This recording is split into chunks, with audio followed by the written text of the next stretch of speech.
வீட்டின் பூஜை அறையில் ஒரே நேரத்தில் 2 காமாட்சி அம்மன் விளக்கு ஏற்றலாமா? பூஜை அறையில் ஒரே நேரத்தில் 2 காமாட்சி அம்மன் விளக்கு தாராளமாக ஏற்றலாம். பூஜை அறையில் இத்தனை விளக்கு தான் ஏற்ற வேண்டும் என்ற கணக்கு கிடையாது. உங்களால் முடியும் என்றால் பூஜை அறையில் 2 காமாட்சி அம்மன் விளக்கு ஏற்றி மற்றும் அகல் விளக்குகள் 3, 5, 7, 9 என்று ஏற்றலாம். பூஜை அறையில் விளக்கு எரியும் வீட்டில் எந்த குறையும் வராது.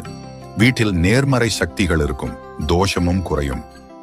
வீட்டின் பூஜை அறையில் ஒரே நேரத்தில் 2 காமாட்சி அம்மன் விளக்கு ஏற்றலாமா? பூஜை அறையில் ஒரே நேரத்தில் 2 காமாட்சி அம்மன் விளக்கு தாராளமாக ஏற்றலாம். பூஜை அறையில் இத்தனை விளக்கு தான் ஏற்ற வேண்டும் என்ற கணக்கு கிடையாது. உங்களால் முடியும் என்றால் பூஜை அறையில் 2 காமாட்சி அம்மன் விளக்கு ஏற்றி மற்றும் அகல் விளக்குகள் 3, 5, 7, 9 என்று ஏற்றலாம். பூஜை அறையில் விளக்கு எரியும் வீட்டில் எந்த குறையும் வராது. வீட்டில் நேர்மறை சக்திகள் இருக்கும்.